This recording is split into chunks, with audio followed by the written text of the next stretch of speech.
que nos había, que nos había propuesto Salvador. El tema que yo seleccioné tiene que ver con los nuevos paradigmas energéticos y las respuestas que podemos nosotros tener frente a estos desafíos. Yo recuerdo que, digamos, creo que hace un par de años, Salvador, me invitaste a dar una charla aquí en tu curso de la Universidad de San Martín. Este, y, y justamente era sobre la transición energética. Y fíjate cómo es la aceleración de las cosas, que el tema transición energética ya ha pasado a ser un tema de dominio de la opinión pública. Ya no es más un tema de especialistas, es una composición común, y eso habla un poco de cómo se van acelerando algunos fenómenos en estos tiempos en los que estamos viviendo, ¿no? Yo seleccioné un par de frases acá para arrancar y para ponernos un poco en contexto de dónde estamos parados, ¿no? Estamos parados en un mundo totalmente distinto al que conocíamos hace 3 años atrás. Es decir, a un mundo pre-pandemia y a un mundo preguerra, preguerra en Europa. Y, y, y bueno, este nuevo contexto que voy a tratar de charlarlo con ustedes, nos hace parar de una forma distinta en el análisis de los desafíos que hoy se nos presentan como sociedad, ya sea políticos, económicos, sociales y ambientales, como también en el sector energético. El sector energético ya no puede ser separado de los acontecimientos por los cuales estamos atravesando. Y las frases que yo elegí, a ver si esto puede pasar. Ahí está. Es una de antes de ayer, de Guy Sorman, donde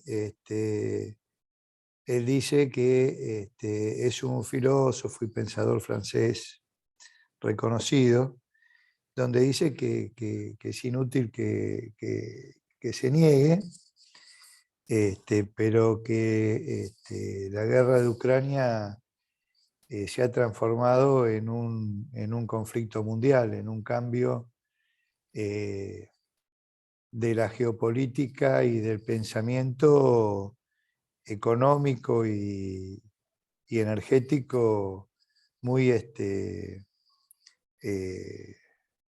muy importante, ¿no? Y en el último número de una publicación del Departamento de Estado de los Estados Unidos, de un profesor de la Universidad de Columbia y una ex asesora de Barack Obama, creo, en Foreign Affairs del mes pasado, también un par de meses, escriben un artículo sobre cómo se está viendo en Estados Unidos el nuevo orden energético mundial y cómo los gobiernos transformarán a los mercados energéticos. Es decir, que, digamos, en distintos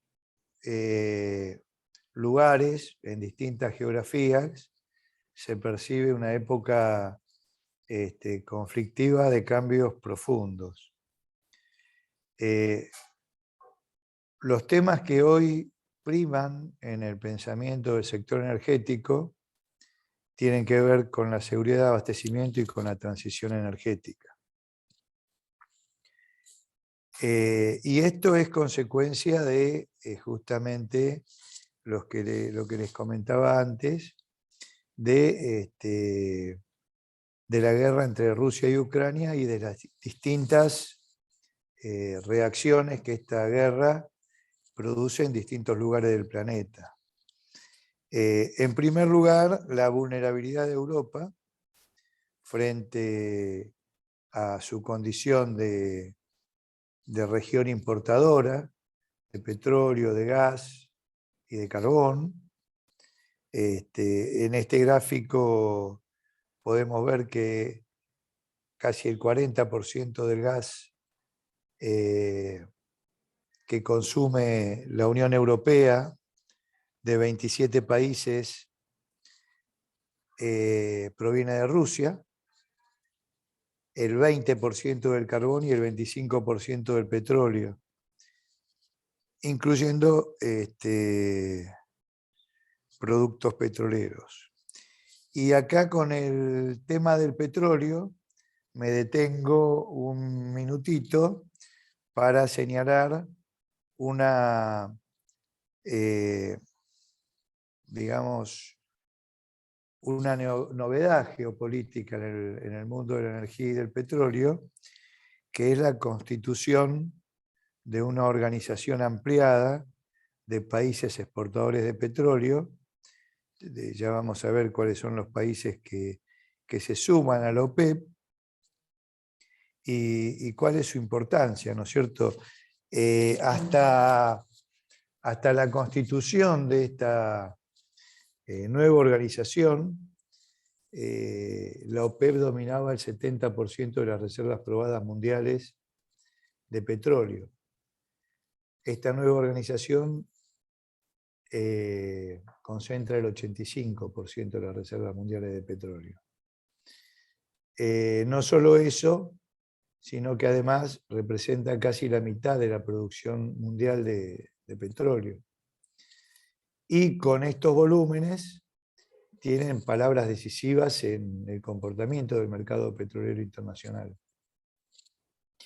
En su última reunión en Viena, la primera o una de las primeras después del comienzo de la guerra, esta organización decidió cortar la producción de petróleo para el próximo semestre en 2 millones de barriles día. No es un dato menor. No es un dato menor en el contexto de una situación conflictiva entre uno de los integrantes de este conjunto, que es Rusia, y el resto de los países desarrollados occidentales, que son, digamos, contendientes en este conflicto. Y digo que no es menor porque los países aún contra la opinión y a pedido del propio presidente de los Estados Unidos de que los países árabes aumentaran su producción de petróleo, estos decidieron reducirla casi en un 2% de la producción mundial, pero es un casi 4% del comercio internacional, y con el objetivo de mantener precios altos del petróleo en el mercado internacional. Cuando hablo de precios altos, este es un gráfico que muestra la evolución de los precios del petróleo a lo largo de toda su historia. La mayor parte de su historia, los precios se han mantenido relativamente estables, en valores muy bajos, lo que explica el desarrollo económico del siglo XX, en la era del petróleo. Un incremento de precios con los shocks de la década del 70, que ahora vamos a ver qué condiciones tuvo y qué paralelos tenemos con los que hoy estamos viviendo. Un contrashock que es una serie de acciones que los países consumidores llevaron a cabo para contrarrestar este incremento de precios, donde digamos, también podríamos tener un espejo o una aproximación al futuro, y una situación de crisis actual, digamos, donde vemos que a partir del 2022, a partir de este año, y como consecuencia de la invasión de Rusia a Ucrania, los precios del crudo alcanzaron un máximo y luego, bueno, se están estabilizando en el orden de los $100. ¿Por qué esta organización ha decidido cortar la producción en 2 millones de barriles día, cosa que ya venía haciendo? Bueno, ustedes saben que la demanda de petróleo obedece a múltiples causas, pero fundamentalmente al crecimiento económico y fundamentalmente al crecimiento económico de China, que vendría a ser el país que tracciona el crecimiento económico mundial en los últimos años. Pero China, digamos, como consecuencia de la pandemia y con un enfoque distinto al que el resto de los países enfrentaron la pandemia, que es seguir intentando mantener una tasa de contagios igual a 0, y entonces cerrando la actividad económica en muchas regiones donde se registran contagios. Este año va a tener un crecimiento del 2%. Después de años de crecimiento, las famosas doble tasas chinas, a pesar de que el año pasado cayó, y ese 2% de crecimiento de la economía china también implica una tensión sobre la demanda de petróleo, una disminución de la demanda de petróleo de esa zona del planeta, y una exacerbación de la competencia de los productores, ahora vamos a ver quiénes son, para capturar esos mercados y digamos, seguir manteniendo un flujo comercial importante para su producción a precios altos. Como le decía, bueno, a lo largo de todo el siglo XX, el precio del crudo ha tenido una estabilidad remarcable y ha permitido el desarrollo de la economía en la que hoy estamos, digamos, viviendo. En la década de los 70 se produce este shock que yo comentaba.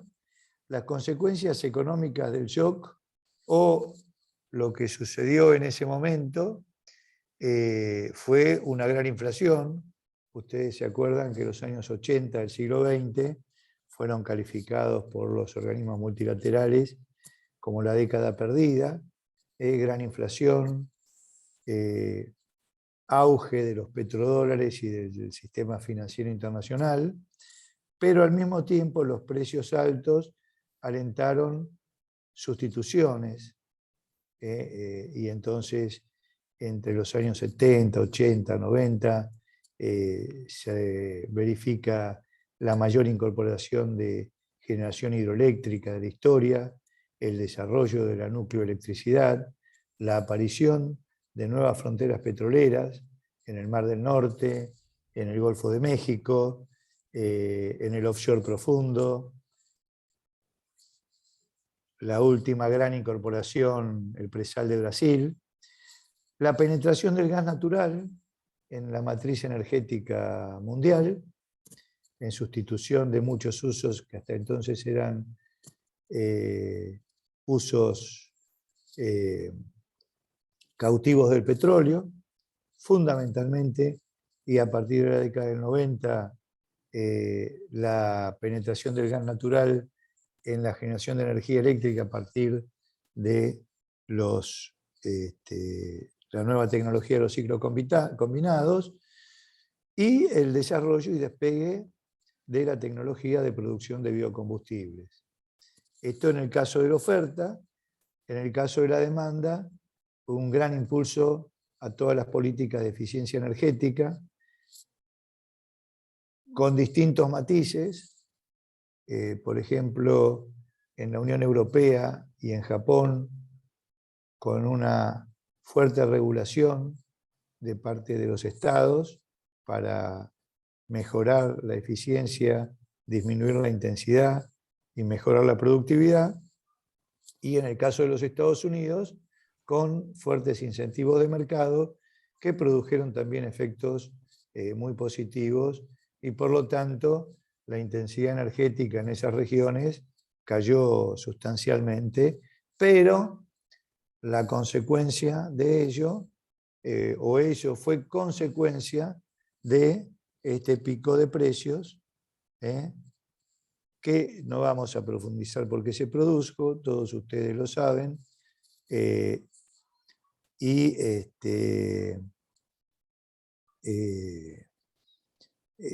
dio lugar a otro periodo de cierta estabilidad en el precio del petróleo hasta principios del siglo XXI.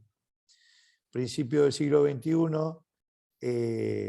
y hasta el día de hoy, los precios del crudo comienzan a subir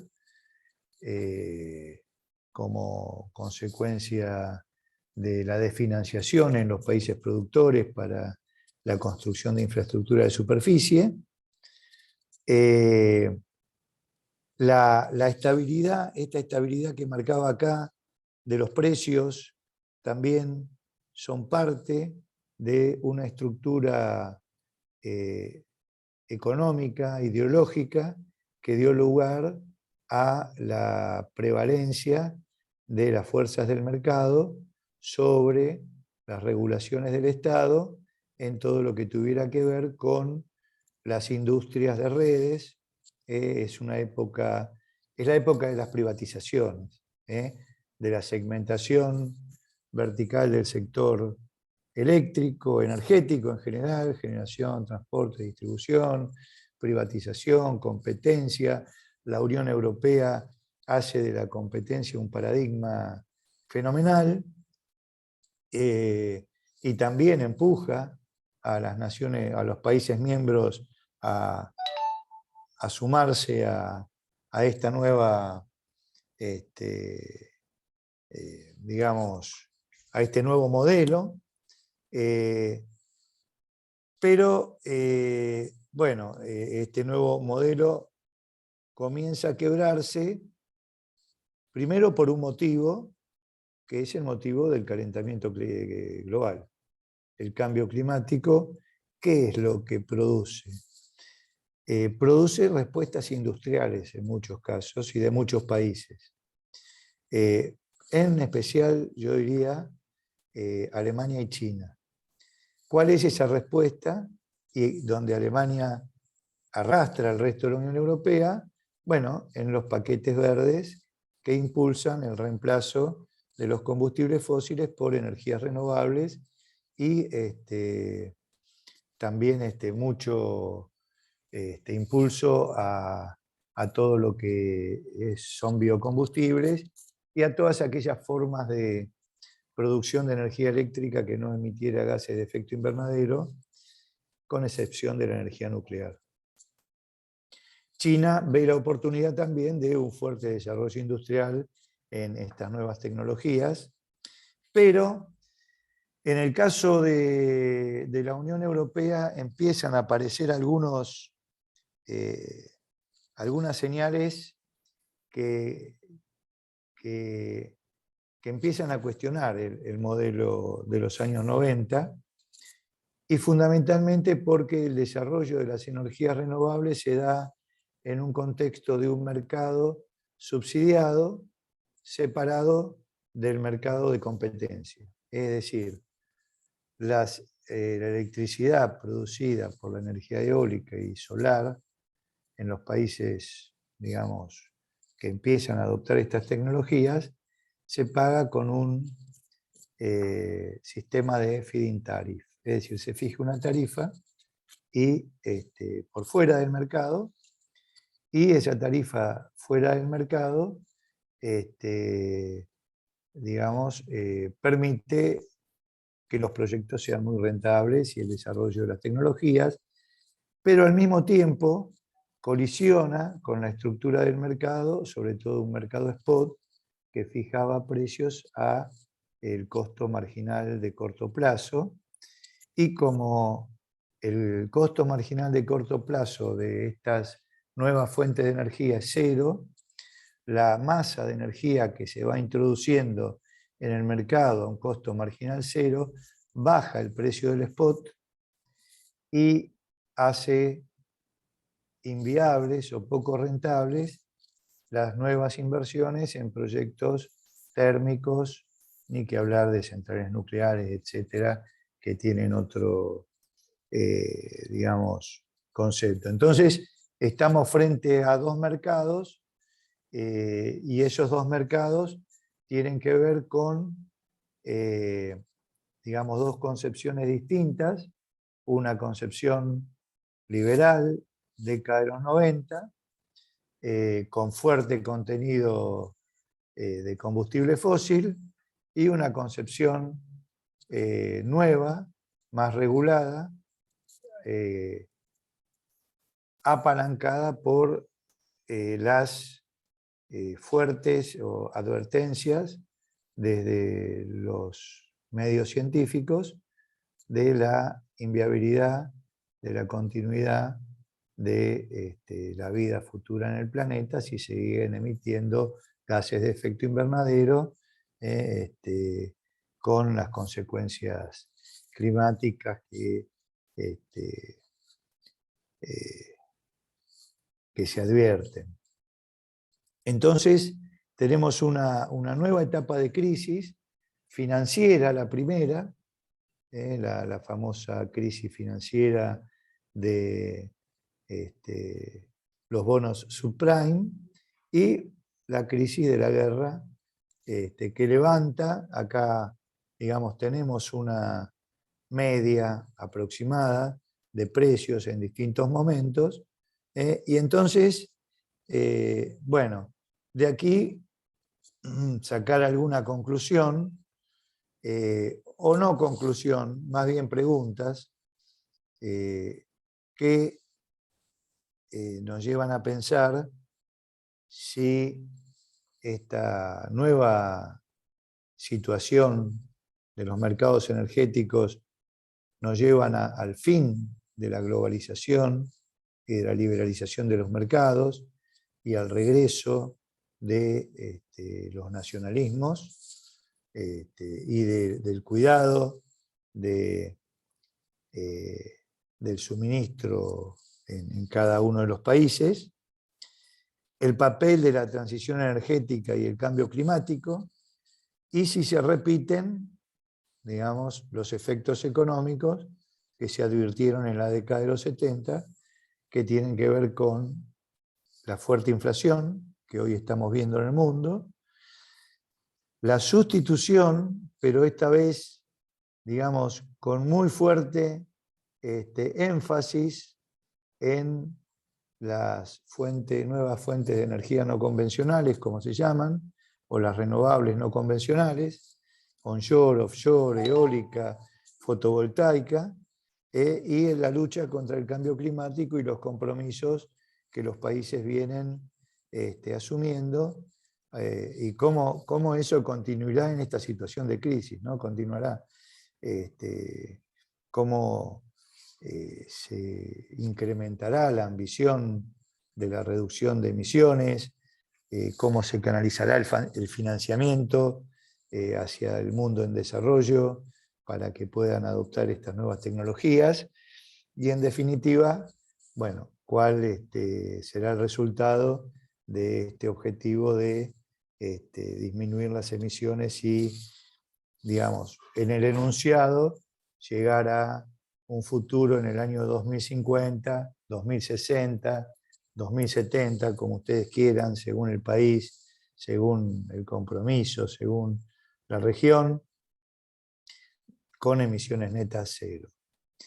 Hay ejercicios, han sido muy criticados, el que más se destaca es el de la Agencia Internacional de Energía, con su ejercicio, su modelo Net Zero Emission, donde digamos, plantea un futuro deseable, pero no quiere decir que sea lo que va a suceder, y donde le dice al mundo que con las reservas, ahora vamos a ver un poco, digamos, cómo eso puede repercutir en el futuro, pero hacia un mundo que con las reservas actuales y la relación actual de reservas-producción que supera los 50 años, no necesita más inversiones en exploración petrolera y necesita disminuir sustancialmente sus inversiones en el desarrollo de los campos petroleros, ya sea convencionales o no convencionales. Entonces, bueno, estamos en una situación muy interesante en la cual, digamos, podemos ponernos a pensar si este nuevo nivel de precios alentará a un futuro que permita repetir esta época del contrashock, con el ingreso de nuevas formas de energía con costos mucho más bajos, a pesar de que durante un tiempo los precios del petróleo y del gas se mantengan altos, y cómo la economía va a aguantar ese tipo de,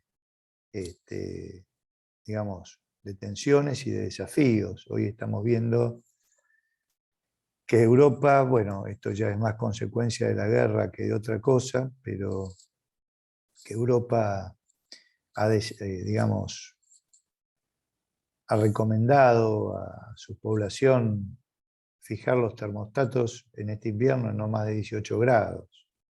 Bueno, para reducir el consumo de gas natural, que ya en el 2021 se redujo respecto del 2020, pero que a su vez, como motor de desarrollo y de producción industrial, como lo era en Alemania y en otros países de Europa, también auguran una depresión económica importante. Bueno, estamos en una época muy particular, ¿no? La consecuencia actual de la guerra entre Rusia y Ucrania, yo traté un poco de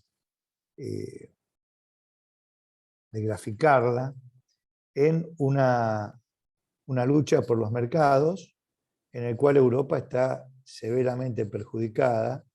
Quizá esta cruz exagere un poco la situación, pero el embargo del petróleo y del gas ruso, que era una fuente de abastecimiento importante, 40 y 30% de la energía primaria que llegaba a Europa, hace que, por un lado,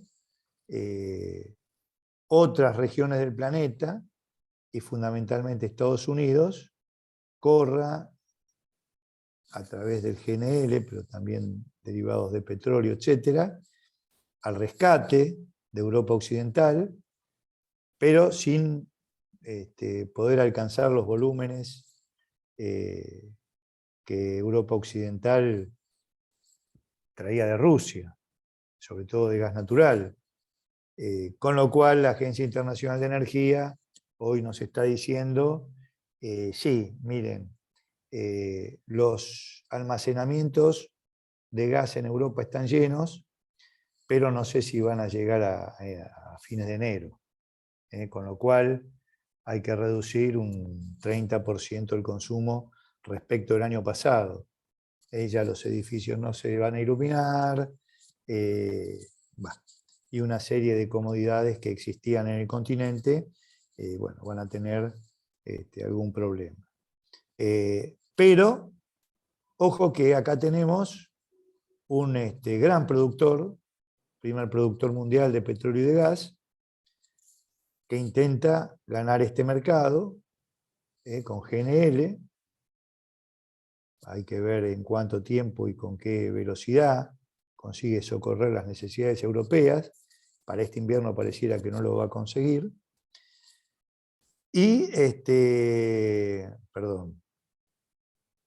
Pero también una gran avanzada hacia los mercados de la región que tracciona la economía mundial hoy, que son China y el sudeste de Asia, donde Estados Unidos también quiere llegar con sus exportaciones de shale oil y gas en forma cada vez más importante.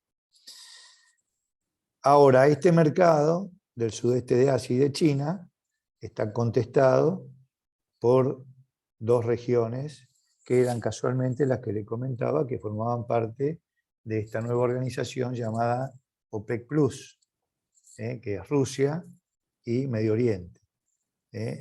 Y esto también explica una coalición de estos países, a pesar de, digamos, el conflicto que separa aguas entre Rusia y Ucrania, con Rusia, y evitando que la competencia de producción americana entre a contestar estos mercados. Nuevamente, y esto no es novedad, digamos, lo que podemos decir es que el escenario de combate económico de los próximos años está en el sudeste de Asia, que la más perjudicada en este combate es Europa, y que Estados Unidos combate en los dos frentes. Siendo una economía, el otro día no sé quién lo decía, pero viendo el mapa hasta parece lógico. Bueno, Estados Unidos es una isla. Se autoabastece y tiene una potencia económica capaz de dar pelea por la supremacía económica en varios frentes y tratar de no retroceder. Este es el escenario que estamos viendo hoy digamos, donde también casualmente hay dos regiones que, por lo menos en términos energéticos, juegan papeles marginales, que son América del Sur y Central y África.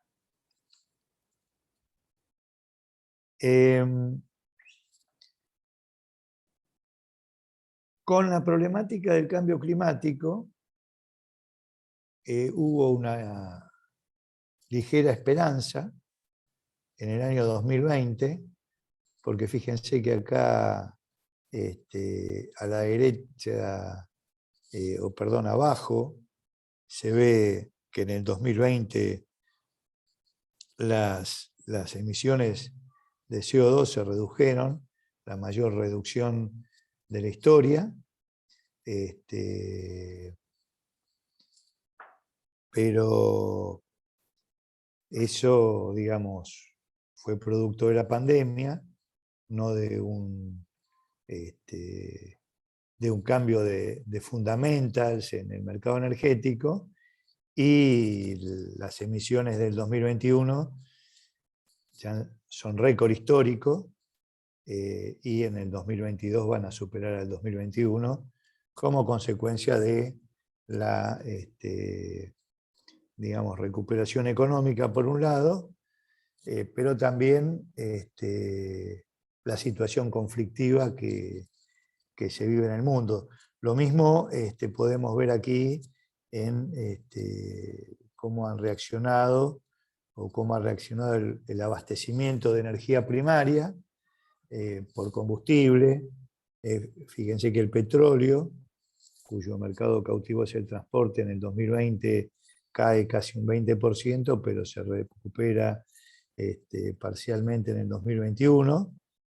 Pero también cae el carbón, cae la energía nuclear, aumentan las renovables, van aumentando como fuente de energía primaria, pero no lo suficiente como para, digamos, poder pensar que puede haber un cambio significativo en la matriz energética o la matriz de abastecimiento de energía primaria. Los países que más redujeron su consumo como consecuencia de la pandemia fueron los países desarrollados, en menor medida los países en desarrollo, y la recuperación de la economía hace que los cambios de consumo en los países no desarrollados supere ampliamente y marquen tendencia. Entonces, esto forma parte también de una, digamos, discusión, si quieren, en las negociaciones internacionales por el cambio climático relativas a las responsabilidades compartidas, pero digamos las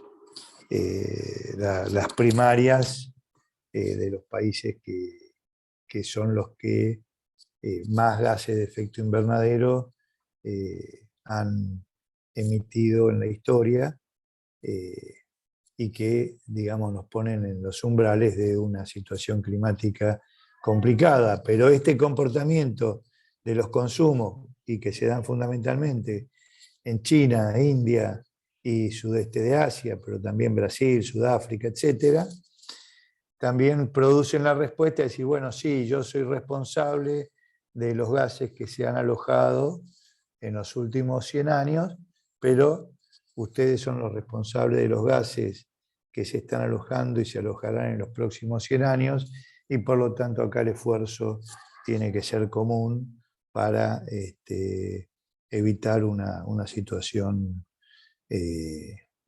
digamos, con consecuencias imprevisibles. ¿Cómo reaccionan los países del G20 ante digamos, ante esta dicotomía, ¿no es cierto? Una dicotomía que por un lado nos obliga a pensar en la seguridad energética, en el abastecimiento a nuestras sociedades, para que la calidad de vida no tenga fuertes, digamos, deterioros, pero por otro lado, para que ese abastecimiento no sea origen de fuentes de emisora de gases. Bueno, el discurso no tiene mucha novedad.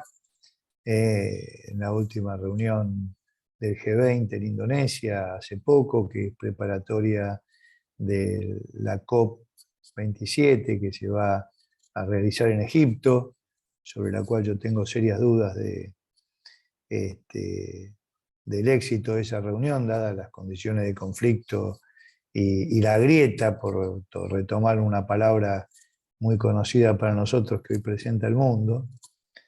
Pero en ese G20 están representados todos, y las acciones que, digamos, se recomiendan tienen que ver siempre con la columna vertebral de la racionalidad de los consumos energéticos, que es la eficiencia, y la priorización de la eficiencia energética en los países en desarrollo, sobre la cual hay que tomar acciones urgentes y para las cuales hay que movilizar financiamiento, impulsando el acceso a servicios de electricidad asequible y confiable. O sea, que todo el mundo la pueda comprar y que no se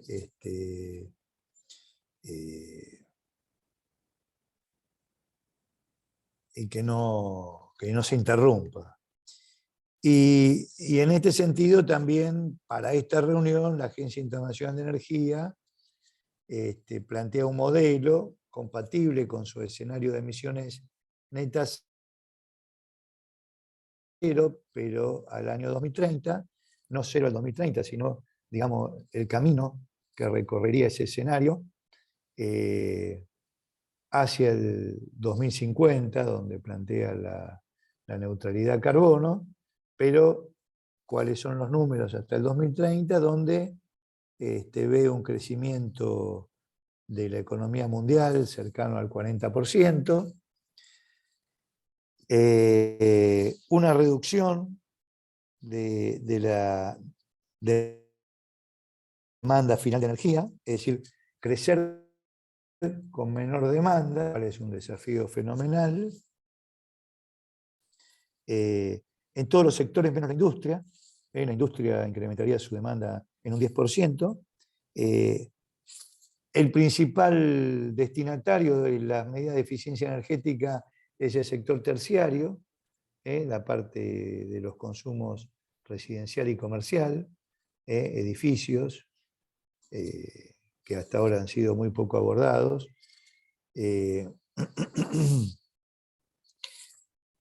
Un incremento de la eficiencia energética de más del 30%, como le decía antes, una caída del consumo de combustibles fósiles y un incremento también cercano al 40% de la generación eléctrica. Es decir, esto es lo que nosotros sintetizamos como la electrificación del sector energético y de la economía. Cuantifica la participación de las energías renovables en esa, digamos, proyección, indicando además que siguen creciendo a tasas muy importantes, 295 gigavatios en el 2021, fue el incremento de participación de estas fuentes de energía en la matriz energética mundial. Solo en fotovoltaica se estima que este año se van a incorporar 320 gigavatios. Esto, digamos, sería equivalente casi a 9 veces la potencia instalada en Argentina, con una profunda modificación de los marcos regulatorios, que era lo que les comentaba al principio, es decir, marcos regulatorios que son derivados del pensamiento económico de la década de los 80 y de los 90, tienen que dar lugar a la generación de nuevos mercados que permitan valorizar servicios necesarios para el funcionamiento seguro del sistema, remuneración de la capacidad, de la regulación de frecuencia, de la regulación de tensión, una serie de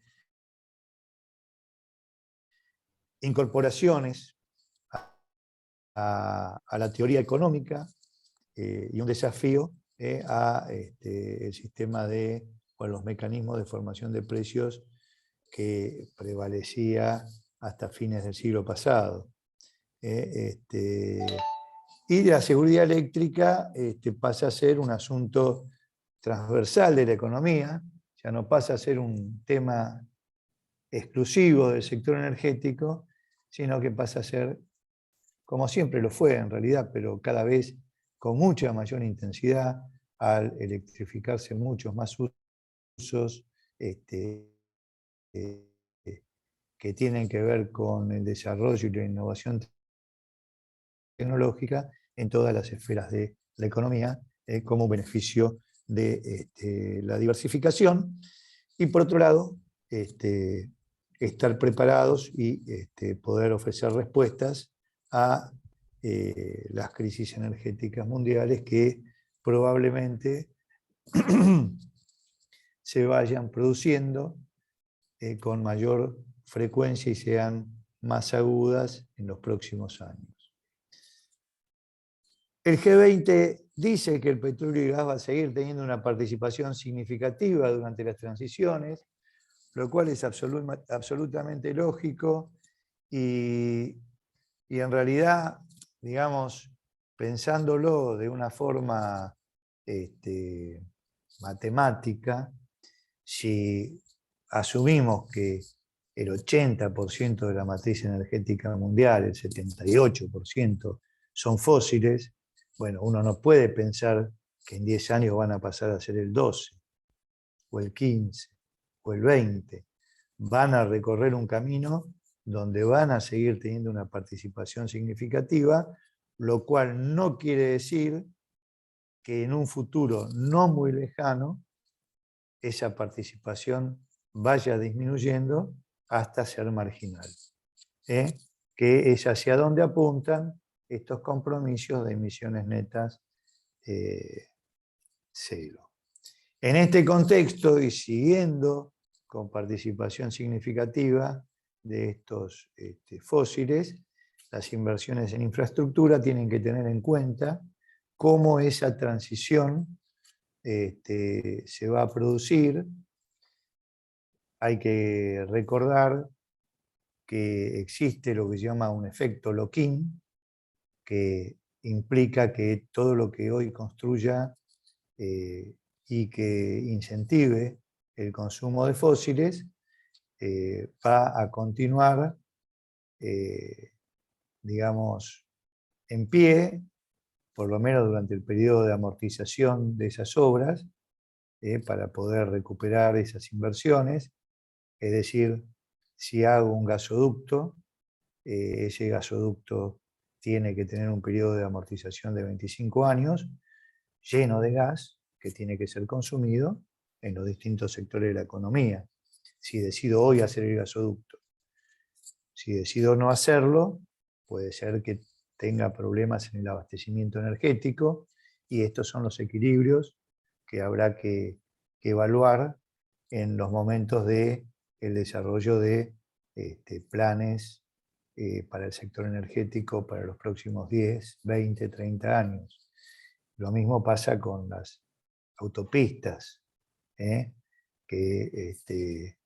más autopistas, más vehículos de combustión interna o más vehículos eléctricos con una infraestructura de recarga eléctrica que me permita, en fin, nuevos desafíos. El hidrógeno verde aparece ahora como una, digamos, parte del cóctel, como un elemento, digamos, que todavía no está muy maduro, pero del cual se habla mucho. La reutilización de la infraestructura de petróleo y gas, yo acá no lo puse, pero los biocombustibles juegan un papel central, sobre todo en nuestras economías del sur de América, y también en aquella otra región olvidada que también mencionaba, que es África, donde somos grandes productores de agrícolas y grandes productores de combustibles derivados de esa producción. Y finalmente el otro aspecto de los próximos años a tener en cuenta tiene que ver con los minerales críticos. ¿A qué se llama o qué llamo los minerales críticos? Bueno, las nuevas infraestructuras, nuevas centrales eólicas, nuevas centrales solares,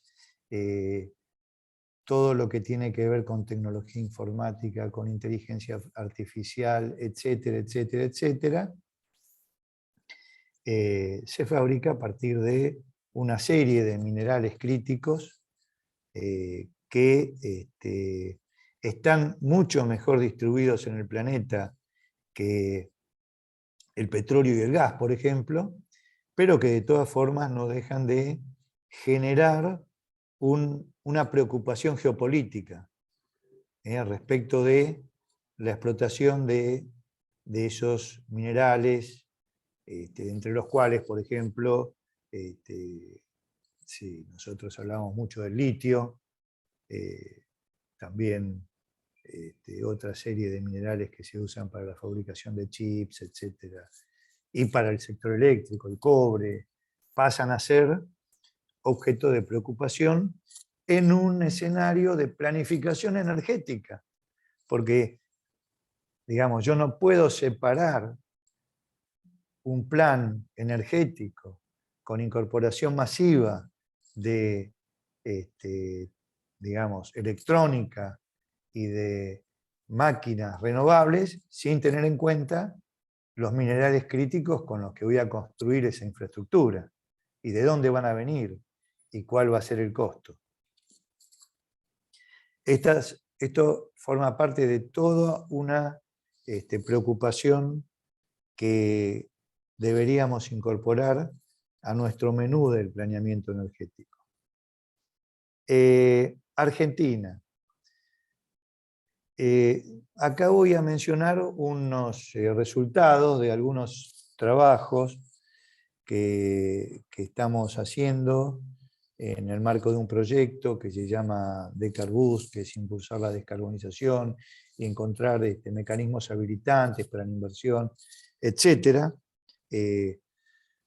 Este proyecto lo financia la Agencia Alemana de Medio Ambiente y tiene, digamos, antenas regionales, una en Argentina, que es la Fundación Di Tella, otra en Perú, que es un grupo Libélula, y en Brasil, que ahí lo veo a Luis, está el amigo Emilio Lebre, que no sé si está en COPE todavía, etcétera, pero que, bueno, están en este proyecto. Entonces, digamos, de eso extraje algunas ideas y algunas conclusiones que hemos sacado para caer en Argentina, que tienen que ver con, bueno, los principales aspectos de seguridad energética a considerar en un esquema de planeamiento, de estrategia de largo plazo, como se llama hoy, apuntando al autoabastecimiento, porque la Argentina es un país que tiene recursos y puede aspirar en determinadas condiciones a no tener una situación vulnerable respecto a conflictos externos que no maneja. Hoy estamos sufriendo ese conflicto europeo con el incremento de los precios del petróleo y del gas, que disparan nuestro déficit fiscal, nuestra inflación, nos generan un problema económico muy importante. ¿Cuál es el papel del petróleo y del gas en este contexto de seguridad energética? ¿Cuál será la matriz eléctrica y el papel de los biocombustibles y eventualmente el hidrógeno en un futuro apuntando a esos caminos de transición energética donde evidentemente prevalecen las energías renovables? Yo no lo puse acá, pero dentro de las energías renovables, la Argentina tiene que tener en cuenta también mecanismos de producción de energía eléctrica a través de fuentes no emisoras de gases de efecto invernadero, y dentro de esas fuentes tenemos que pensar muy seriamente el papel de la energía nuclear. Obviamente la hidroelectricidad, la gran hidroelectricidad la incluyo dentro de las renovables, pero como columnas vertebrales de esta transición energética, esas energías renovables, planes agresivos de eficiencia energética, incentivos a la electromovilidad, a la innovación tecnológica y a la digitalización de redes y autogeneración en base a paneles fotovoltaicos, intentando cambiar esa matriz eléctrica que, digamos, creo que por acá, bueno, no la grafiqué, pero que hoy tiene un 67, un 62% de componente térmico, del cual el 90% es gas natural. Respecto al autoabastecimiento, bueno, hemos avanzado mucho en la discusión de los, por lo menos nosotros, esto ya dentro del Instituto Mosconi, que nos tiene muy preocupados todo este tema de los recursos no convencionales y vaca muerta, y los discursos, que vaca muerta va a ser otro campo para la Argentina, va a ser una vaca viva, o que representa 3 o 4 PBI, etc. Bueno, la realidad nos muestra y está apareciendo, empezando a aparecer en la información oficial, una nueva categoría que hasta entonces no estaba muy clara, que es la de los recursos contingentes. Los recursos contingentes son básicamente los recursos que hay en el shale de Vaca Muerta. Son el petróleo y el gas que se acumulan en la roca de esa formación geológica, pero que todavía no pueden ser contabilizados porque por la, digamos, por la técnica propia del desarrollo de un campo petrolero, requieren perforación. En el caso de los convencionales, las áreas y las perforaciones eran las áreas más grandes, las perforaciones más chicas, y podía evaluar reservorios con bastante precisión y entonces pasar a reservas probadas, probables, posibles, distintos volúmenes que eran inferidos o eran descubiertos a través de perforaciones o que ya habían sido auditados y podían formar parte de las reservas probadas. Hoy vemos que aparece, probablemente, no quiero, digamos, agrandar nuestra prédica, pero hemos molestado tanto que las empresas y la Secretaría de Energía han abierto esta nueva columna que yo acá he sintetizado, de recursos contingentes, y fíjense el crecimiento de estos recursos contingentes en el 2021 respecto del 2020 en petróleo y en gas. Muy importantes. No son los 800 TCF que alguien dice, ni los 300 TCF que alguien dice.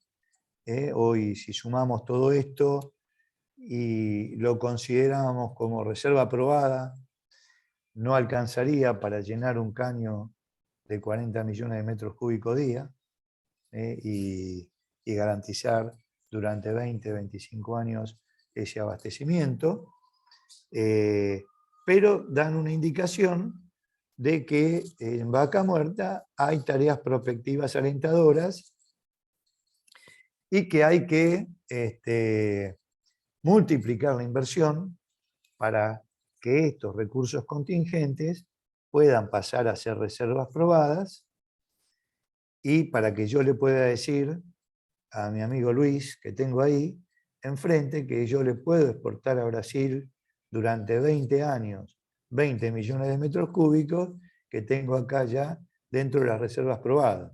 Hoy no se lo puedo decir, porque este volumen no me alcanza ni para mí, que tengo que importar el 45% de lo que consumo en invierno. Pero cuando yo consiga pasar esto aquí, si es que algún día lo consigo, en ese momento podré decirle, vamos a discutir un contrato en firme de 20 años. Entonces, digamos, estamos avanzando bastante en el conocimiento de estos recursos y en las posibilidades. Probablemente hay una ecuación, cantidad-tiempo, que hay que resolver, porque tenemos atrás los galgos del cambio climático que nos vienen persiguiendo y diciendo, muchachos, los fósiles se tienen que ir acabando, y entonces, bueno, digamos, los tiempos físicos a veces no son compatibles con los tiempos económicos y climáticos necesarios. Hay que ver cómo se arbitra esa ecuación. Respecto de la fundación de la transición energética, perdón, nosotros hicimos un modelito que yo solo voy a mostrar la parte eléctrica, pero que tiene también la parte de transporte. Para nosotros, bueno, yo antes hablaba de un campo amplio del planeamiento energético, en el cual incluir una serie de vectores que hoy no están considerados, como la geopolítica del hidrógeno, la geopolítica de los materiales críticos y también diría la geopolítica de los biocombustibles. Por ejemplo, hay una ley en Argentina que dice que el 12% de las naftas que se venden en el mercado tienen que ser provenientes de bioetanol. Pero los productores de maíz y azúcar no consiguen alcanzar ese cupo. ¿Me explico? Es decir, hay una ambición que físicamente, por alguna razón, no consigue ser cubierta. Pero bueno, volviendo a este modelo, diría que para nosotros energía y transporte es un solo paquete. Ya no podemos separar energía y transporte, porque el transporte representa en la Argentina el 30% del consumo final de energía, en el mundo por ahí, y es sobre todo fósil. Y si queremos avanzar en el cambio climático o en la reducción de gases de efecto invernadero, tenemos que trabajar sobre el transporte muy agresivamente. Bueno, razones para la transformación y la transición. Y voy a tratar de ir más rápido porque lo estoy alargando demasiado.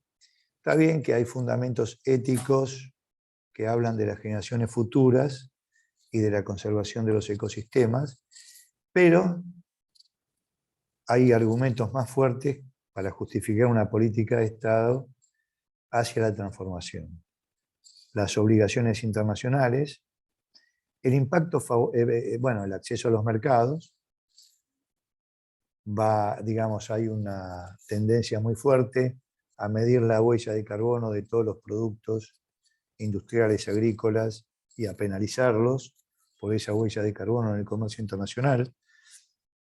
Impacto favorable de las inversiones en energías renovables y en eficiencia energética, tanto en el aspecto del trabajo como de los desarrollos regionales. Infraestructura pendiente, innovación tecnológica y asociaciones estratégicas. Estas son razones muy fuertes para desarrollar políticas de Estado en la transformación, con vectores claves que yo mencionaba antes, que son la electrificación de la mayor parte de los consumos. Hoy el consumo final de energía eléctrica es el 21% del total. Nuestro objetivo en el modelo es ver qué pasa si en el 2050 es el 70% la energía eléctrica del consumo final. Descarbonizar el consumo con una generación de energía eléctrica del 90% libre de emisiones, con todo digamos, el conjunto de tecnologías disponibles. Eficiencia energética. Acá ponemos 20%, estamos pensando en un 30 o un 40%, tiene que ser muy agresivo la política de eficiencia energética, que no lo es. Y en aquellos consumos que no puedan ser sustituidos por electricidad, ir hacia digamos, fuentes energéticas o productos energéticos de emisiones netas como biocombustibles líquidos, gaseosos, hidrógeno bajo en carbono y solar térmica. Nuestras opciones, o las opciones que hemos priorizado, tienen que ver con aquellas opciones que tengan el mayor impacto en la reducción de emisiones, que sean capaces de transformar el modelo de sociedad y que sean factibles de implementar, porque si no, por ahí estamos hablando de ciencia ficción. En este sentido, nuestro modelo nos dice que para tener un modelo libre de emisiones en un 90% en el 2050, partiendo de 38 gigavatios instalados en Argentina, en el 2018 tenemos que llegar en un escenario de crecimiento económico alto. Para nosotros el crecimiento económico alto es un 4% anual, pero bueno, un escenario medio es del 2,5% y menos, en fin, pero del orden de, hay que multiplicar por 8 la potencia instalada en los próximos 30 años. Y esa multiplicación, que acá muestra la incorporación anual de potencia, implica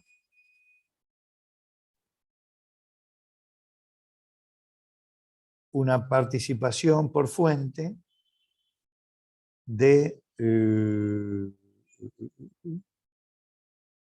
22,7% de energía eólica, 37 o 38% de energía solar. Se mantiene la termoeléctrica con un 27% y el resto otras fuentes no emisoras, con lo cual llegaríamos a un 75% y reduciríamos la intensidad de emisiones del sector eléctrico de 310 aproximadamente toneladas de CO2 equivalente por gigavatio hora en el 2018 a casi 50 en el 2050. En fin, son escenarios futuros, pero nosotros queremos marcar tendencias o las tendencias que creemos que en este contexto tan complicado que planteé antes, permitirían para nuestro país un tránsito de transición energética posible y en el cual la presión, si bien sobre la economía es grande, fuera, como decía acá, factible de ser llevada adelante. Bueno, con estas ideas y estos desafíos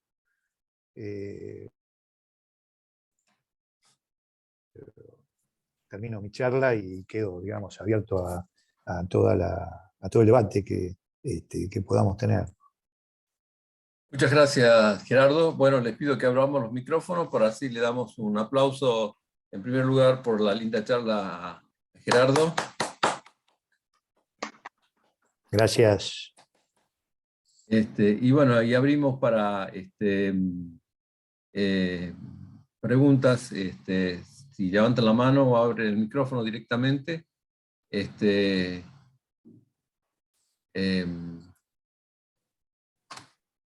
Pueden hacerlo. Mientras se preparan para preguntas, Gerardo, te hago un... Vos planteaste muy bien la perspectiva, yo diría mediano y quizás largo plazo. Cuando mediano digo 10 años, largo plazo digo 20, 30 años. Pero se me ocurre que hay un plazo más corto, que si atravesamos esta guerra y no quedamos en el camino, el tema de la demanda de gas en particular y aún petróleo, ¿no? En el mundo sigue fuerte, digamos. Es decir, no... Hay una realidad que el mundo está necesitando estos combustibles. La transición no se ha producido y de hecho un poco los precios que vos ves ahí son un reflejo de ello, ¿no?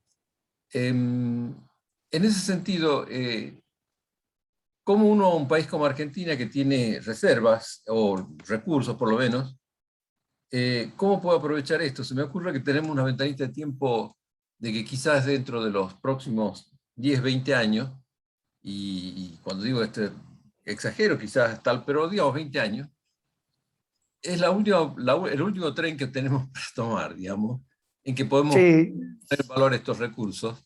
Y quizás esa sería la prioridad inmediata a la par de lo que estamos haciendo. Pero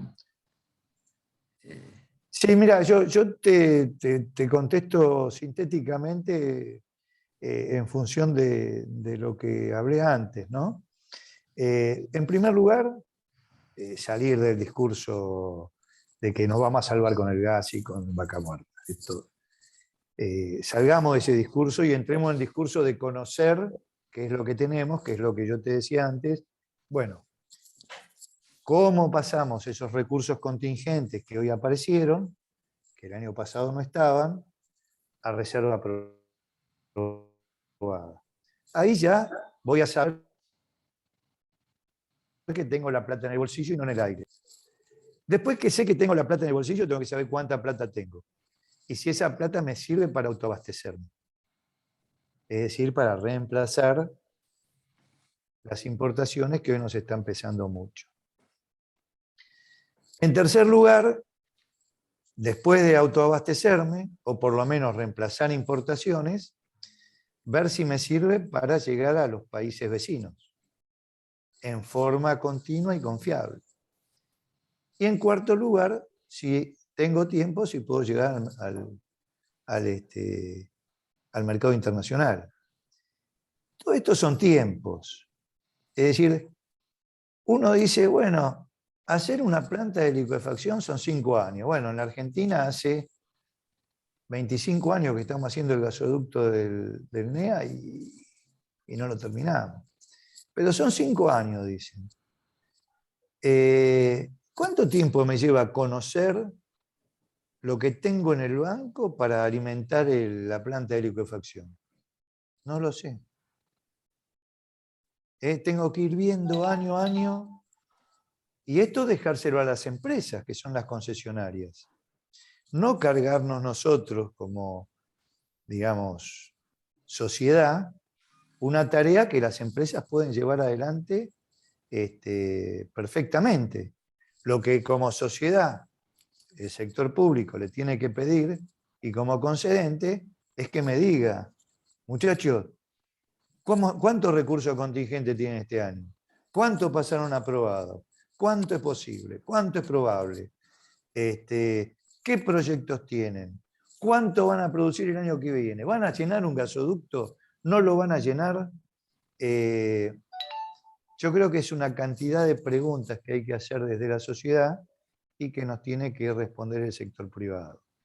Es decir, no tenemos que cargarnos con la mochila de los hidrocarburos que están en manos del sector privado. Tenemos que ver cómo le damos las mejores condiciones para que ellos lo desarrollen y carguémonos la mochila de aumentar la participación de la electricidad, que es hacia donde va el mundo, en los consumos finales. Y carguémonos la mochila de la eficiencia energética. Y aquellas cosas que podemos. Por ejemplo, ¿por qué no hacemos más etanol o más biodiesel? Bueno, el campo tiene que decirme cuánto hace. Y yo le tengo que dar las condiciones para que razonablemente puedan producir su mix, exportar. La Argentina es un gran exportador de biodiesel. Y le ponemos trabas al biodiesel. Entonces, bueno, digo, contestando a tu pregunta, primero, conocimiento, aumentar el conocimiento respecto del gas, a ver si el recurso se transforma en reserva, en activo. Segundo, asegurar nuestro autoabastecimiento. Tercero, ver si llegamos a los países de la región, que sería una verdadera política de integración regional. Cuarto, si nos da, ver los mercados internacionales. Digamos, eso me lo tienen que decir los privados. Hasta ahora lo único que me dijeron es que haga un gasoducto. ¿Y por qué no lo haces vos? No, porque, bueno, está bien, lo hago. Y me dicen, y voy a hacer una planta de generación. Bueno, qué sé yo. El grupo de geólogos y geofísicos que tenemos nosotros en el instituto nos dicen que tenemos que hacer cosas. Por ejemplo, respecto de tu pregunta, si es cierto que podemos pasar todos esos recursos contingentes a recursos, a reservas probadas, para lo cual hay que perforar, hay que invertir en el campo. Tenemos un problema de índole jurídica. Nuestra ley de hidrocarburos dice que todo el petróleo y el gas que produzca la Argentina tiene que ser destinado en primer lugar al consumo interno. Y luego podemos ver de exportarlo. Entonces nos dicen, no, tenemos que hacer modificar el artículo ese de la ley y hacer una especie de refugio, de reserva, de exportación, que asegure que ese gas está para el gasoducto de exportación o para el contrato, que no me pase lo que me pasó con Chile en el 2004. ¿Me entendés? ¿Es una ley o está en la Constitución? No, es una ley, la ley 17319. No, la Constitución lo que habla es del dominio originario de los recursos. Pero digo, ok, yo sacrifico por ahí consumo interno, en algún punto, corro ese riesgo, pero reservo este cuadradito para el proyecto de exportación y no se lo saco más. 20, 25 años, exportás. Decime, mostrame el contrato, mostrame todo. Eso no lo puedo hacer hoy. Tengo que cambiar la ley. En fin, hay cosas que podemos hacer y hay cosas que tienen que hacer los concesionarios. Y bueno, creo que no tenemos que desesperarnos con el tren, claro, pero sí tenemos que desesperarnos con la forma en que nosotros consumimos, a qué le damos prioridad en las inversiones públicas, sobre todo viendo una transición energética, un camino de electrificación y bueno, seguir aumentando el conocimiento. perfecto. No sé si hay alguna otra pregunta. Si no, yo tengo una pequeña comentario, más que nada, relacionado a lo último que acabas de decir mientras se van preparando algún otro. Acabas de decir algo importante, ¿no? Que esta ley nos impide a nosotros hacer contratos firmes para exportación. Ahora, un problema que tenemos en Argentina es, como vos sabes, el consumo residencial y comercial es altamente termodependiente y pasa de 10, 12 millones de metros cúbicos en verano a 70 millones en algunos casos, 60. Por lo menos hay un factor 5, 6 de incremento. Ese salto del consumo del sector residencial y comercial está asociado, sin duda, es la calefacción. Ahí la eficiencia energética podría ser un factor fundamental a que podría jugar el rol de moderar esos consumos que nos permitirían de manera natural saltear este problema que vos acabas de mencionar. Es decir, bajando esos picos, nosotros podríamos tener un abastecimiento más seguro y lo que podemos generar para exportar estaría asegurado porque nuestro pico no sería tan grande y no tendríamos que ir a arrebatarle a otro sector del consumo, ¿no? Quizás ese... Déjame que te agregue algo a lo que vos decís, que es muy correcto, es muy cierto, digamos, y que va dentro de la columna de la eficiencia energética. Fundamental, central, en cualquier política. Pero a ese pico, en general, el mundo tiene una respuesta que nosotros no construimos, que es el almacenamiento. ¿Me explico? Entiendo, Nosotros, pero nosotros tenemos que identificar, digamos, es un menú de cosas, exacto, no pero una más sola. sostenible sería la eficiencia, porque nos prepara ya para tanto lo que vos decís, para la electrificación, para todo, ¿no? No lo pongas en cuestión de uno u otro, los dos. Los dos son... hay que ver el almacenamiento a quién le conviene y la eficiencia que nos conviene a todos. Claro. Pero es un menú, no hay... Seguro. Pero como te decía antes, y en el tema del gas en el que vos estás, la eficiencia energética, columna vertebral de cualquier política de Estado, a la cual hay que ponerle plata desde el Estado, que claro. no lo hemos hecho. Luis, las energías renovables, otro tanto, sí. Luis.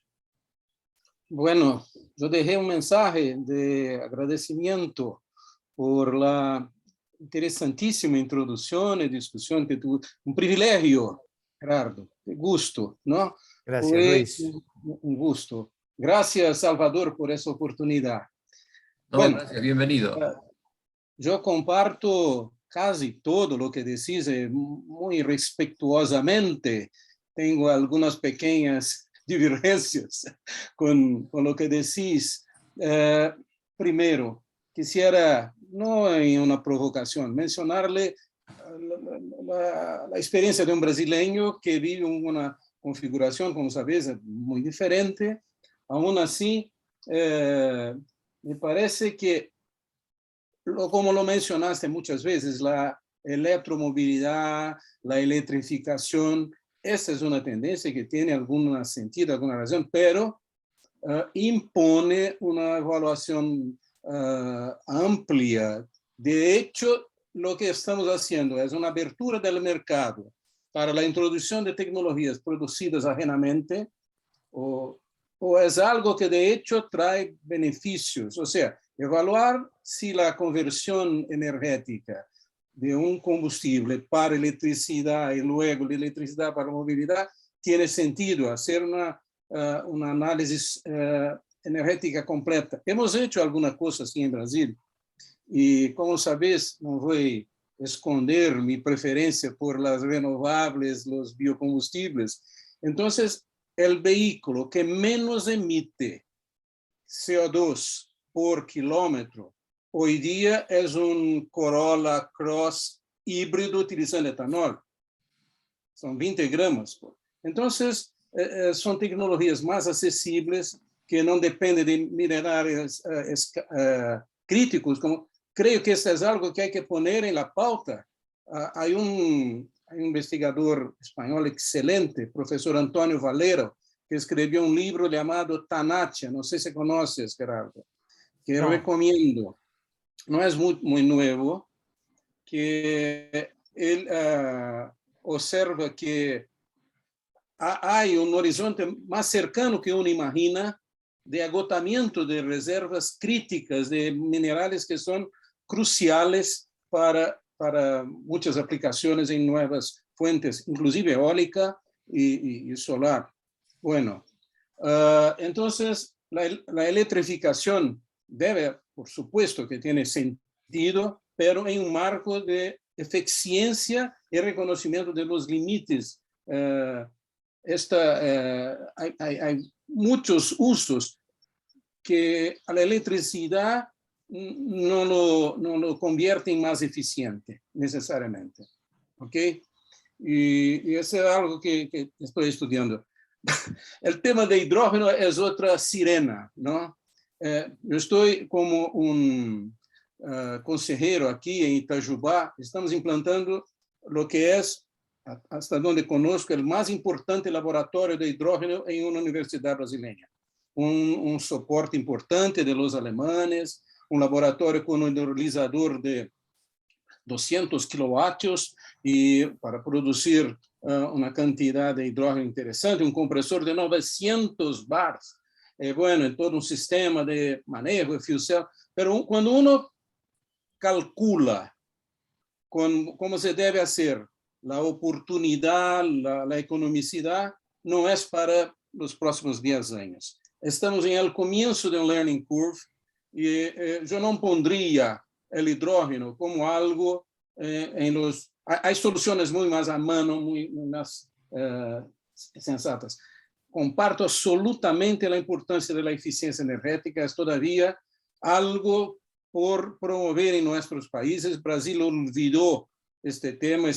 Hoy por la mañana en la EPE hubo una reunión muy importante con un sentimiento de rescate de lo que se puede, lo que se debe hacer en eficiencia energética, y creo que esto es algo que merece toda la atención. Y finalmente, para no tomar mucho el tiempo, Salvador, porque me encantó escucharles, es la cuestión de la biomasa, que me pregunto, caramba, yo vi los 3 escenarios, 2,2% la producción de electricidad en biomasa.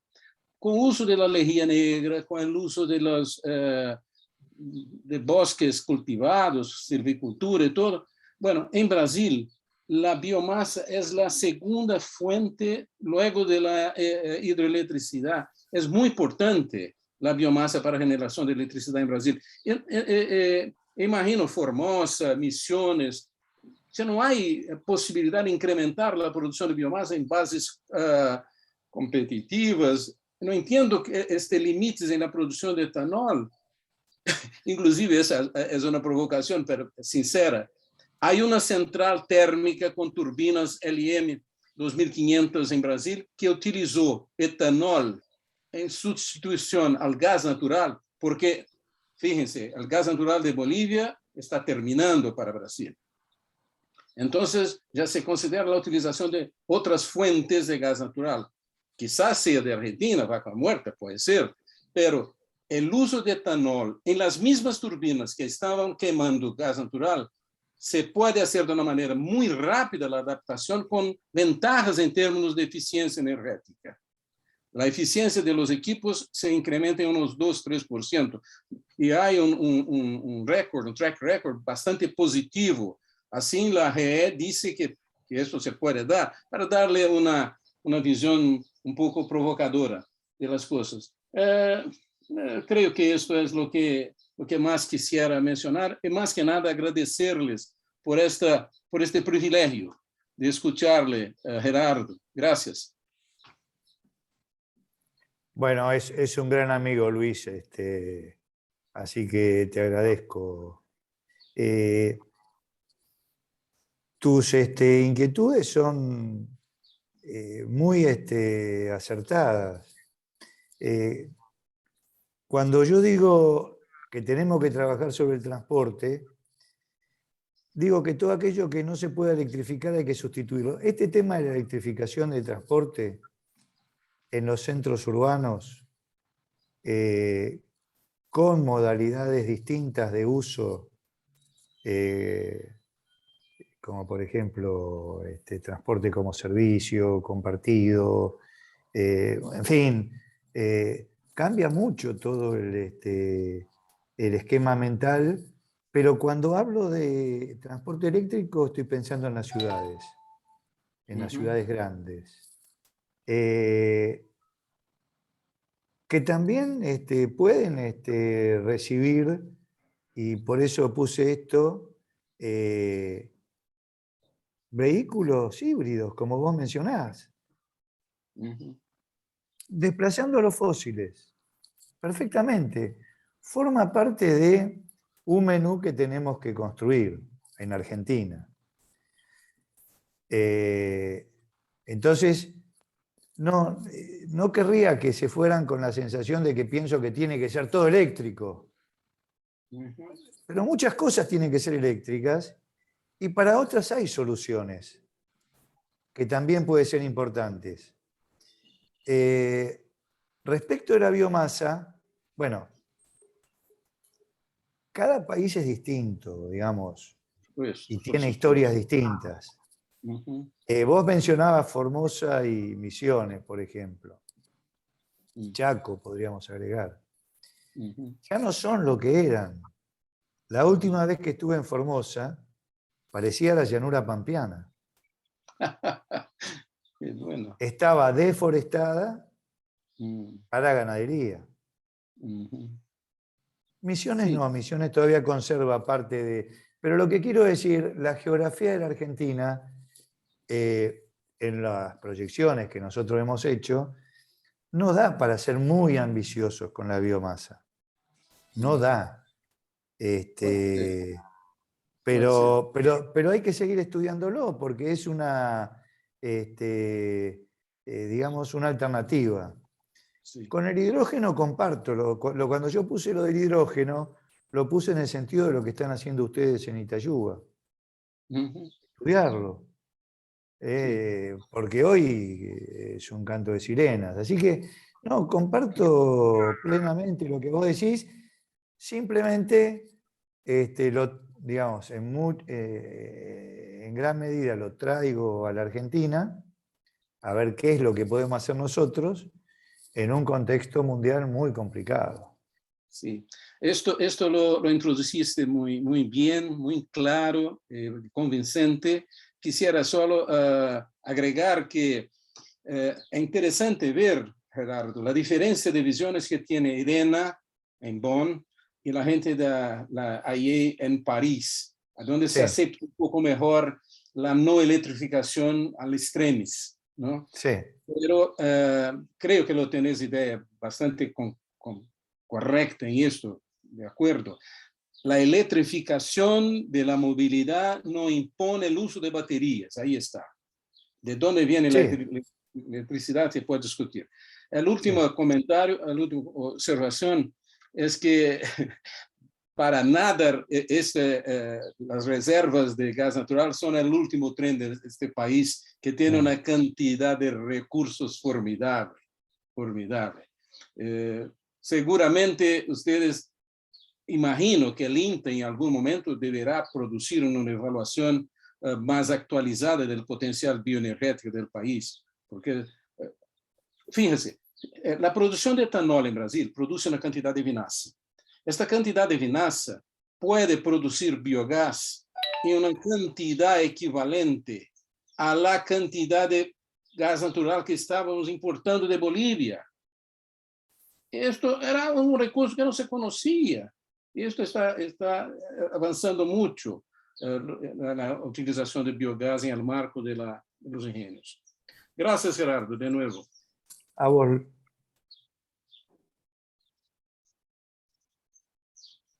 Si no hay otra pregunta, entonces les pido que le demos un aplauso de nuevo a Gerardo y le agradezcamos por la linda charla que nos ha compartido. Así que bueno, muchas gracias, Gerardo, y bueno, espero que pronto te tengamos de nuevo por acá. Oh, gracias Salvador. A ustedes. Salvador, una última pregunta, disculpe. Por supuesto. Sí, adelante. No es una pregunta, es una cuestión de orden operacional. Esta presentación de Gerardo se podría obtenerla en PDF, porque voy a hacer que los estudiantes en Itajubá la estudien. Está muy bien. ¿Cómo no? Si Gerardo, me la mando y se la mando a Salvador también. Perfecto. Voy a pasarle dos compartir, envío a Salvador 3 artículos muy de principiante que escribí sobre la transición energética en el sector petrolero. Buenísimo, te voy a agradecer muchísimo. Y te paso ya el lugar donde puedes encontrar estas charlas. Si tus estudiantes o alguien quiere revisarlas, verlas, acá te lo comparto en el chat. Así que bueno, ahora sí le damos un aplauso a Gerardo y muchísimas gracias. Gracias a ustedes. Gracias. Bueno, chao, muchas gracias a todos. Chau, chau. Chao.